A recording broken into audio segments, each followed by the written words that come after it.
好，接下来我们要来关心到的是这一场这个新剧，来自于韩星全智贤哦，因为他这个台词中好像有入华的嫌疑，所以揭开了文化战的谎言。那大家在看，所以说美国才是真正的战争狂吗？因为有人说是中国，到底怎么一回事？等一下我们一起关心。这一回哦，这个文化战场我们要来看到就是这个南韩女星全智贤的新剧，这个是《暴风圈》，里面有一句台词引爆了网络上网民的怒吼，因为他说了一句。为什么中国会偏好战争？他说核弹可能落在中国边界，那么再加上剧中对于大连有一些比较丑化的画面，立刻引发了大陆的社交平台的怒火。短短几天，我们看到现在品牌也跟全智贤开始做出切割了，不管是 LV， 不管是 La Mer 等等这些奢侈品牌火速切割。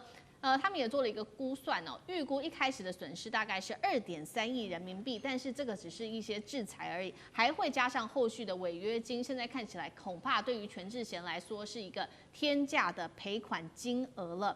那重点是，这个不是只是一个娱乐版面的八卦而已，这个是涉及到的是文化战，一个叙事战。因为长期西方媒体喜欢塑造的形象就是美国就是和平的爱好者，但是把中国大陆丑化为天生好战的国家。我们的节目还是比较科学的，我们的列出了一些过去美国在这30年来进行过了哪一些比较大型的军事行动，一共10场，带观众朋友来看到画面。稍微念一下，首先1999年当时的科索沃战争，2001年阿富汗战争，2003年伊拉克战争，2011年武装干涉利比亚，2016、2019空袭了叙利亚，2025年轰炸伊朗，击毁了委内瑞拉的船舶。在近期，川普狂言要并吞格陵兰，威胁重返阿富汗的基地。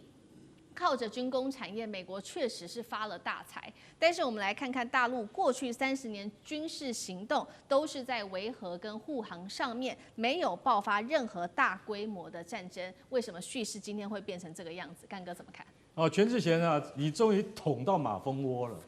你什么事不好惹？你惹到中国大陆。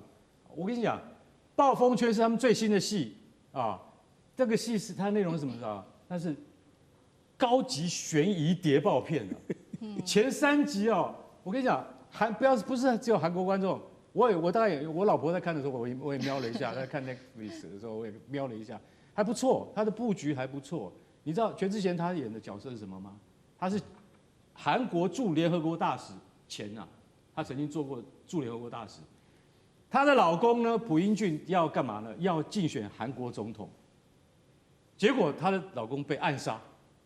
那你就觉得听起来哦，这个戏就啊，这就很具有那种，我现在就干脆剧透出来，就是算了，不要讲结局就好了啊，剧透没关系，剧透没关系，透了差不多了。对，然后你看这样子，大家就但是你这个结构，其实老实讲一句是卖钱的，可是到了第4集，整个开始歪楼，为什么？整个歪法，你知道吗？整个就歪掉。他说，为什么中国偏好战争呢？难道他们不怕核子弹会掉到他们边境吗？那个中国网民根本听不懂你在讲什么。哦，原来你知道吗？原来要帮第5集铺陈他就是去帮整个局势稳定下来的功臣。他去斡旋中国跟美国啊，不要去打北韩，因为主要的问题是出在那个美国准备用核子弹对付北韩嘛。他说，拉住美国，然后安抚中国这样子，所以。是民族英雄，我跟你讲，他这部戏不是只有得罪中国而已，他把伊拉克躺在那边也中枪，伊拉克说关我什么事啊？他说我跟你讲，全世界最危险的地方啊，恐怖国家叫伊拉克，然后等一下，越南也中枪，干嘛？越南说我跟你什么关系啊？他说我跟你讲，我们在越战的时候，韩国派了5万士兵，让越南没有倒掉，所以越南要感激我们。越南人跟伊拉克人还有中国人都觉得你真的把这3个国家人全部都得罪光光，你知道吗？所以我们现在必须要特别讲，他讲的这一句台词是最大的问题。为什么中国偏好战争？核弹会落在中国边境？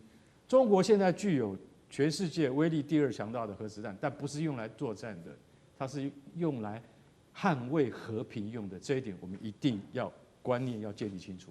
好，一样的问题，那苑老师又怎么看？我跟你讲啊，这个全智贤他不是智商有问题啊，就是他的导演真他妈有问题。对，我跟你讲啊，这个哪壶不开提哪壶。93阅兵的时候多伟大，我跟你讲，里面就讲得很清楚，真爱和平啊。我常常在想，我常常做梦都在想，看了阅兵后，我在想说，这些精致的武器，这些新颖的武器，还好在中国的手里啊。中国说，因为中国文化是以和为贵啊，我们没有发生过任何侵略的战争啊，有很多都是护国战争。抗日战争这个倒是发生过，因为我们被侵略到死的人太多了。全智贤讲这种事情啊，他犯了一个非常严重的错误。这个就好像说，大陆现在是强调公理正义，强调世界和平，强调联合国伦理。他刚好讲说，为什么中国偏好战争？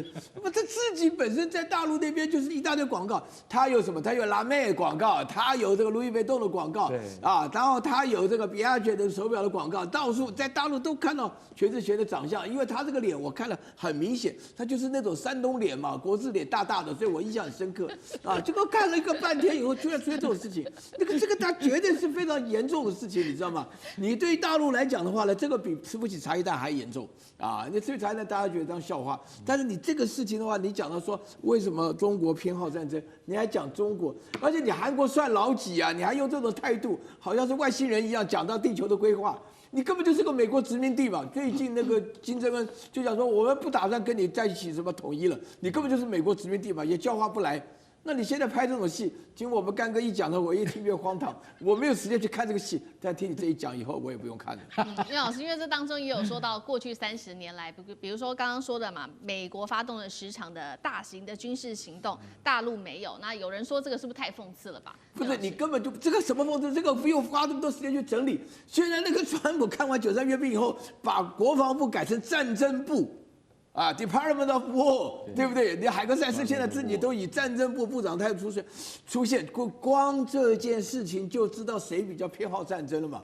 对不对？一般来讲，我们都不好意思讲，你大国就是要捍卫这个立场都来不及了，怎么还现在讲我要主动发动战争？而且你刚刚这边讲的最近啊，你讲的是2025年了，上个礼拜呀，才上个礼拜，你不要你写的这样的感觉上好像过了好几年，就是上个礼拜的话呢，对委内瑞拉的企图，还把人家船打掉。还炸掉人家人，他底下还搞了那个核能潜艇，到底是谁爱打仗？他应该讲说为什么美国偏好战争？那这个讲起来的话呢，那可能全智贤在美国这些广告被取消，但是我相信呢，美国人未必有这么多全智贤的广告，但是在中国确实非常多，所以你自己做的这种事情的话呢，你后悔莫及啊，你也无法解释，我没有听到韩国有任何的解释，他把自己看得太重要了，认为说讲到伊拉克恐怖分子，讲到韩国在越南那段历史，我们都知道哪里跟现在的越南有关系，杀人那个青龙跟白虎部队，他们在那边很残忍的啊，对不对？我们都知道历史，我们懒得翻旧账。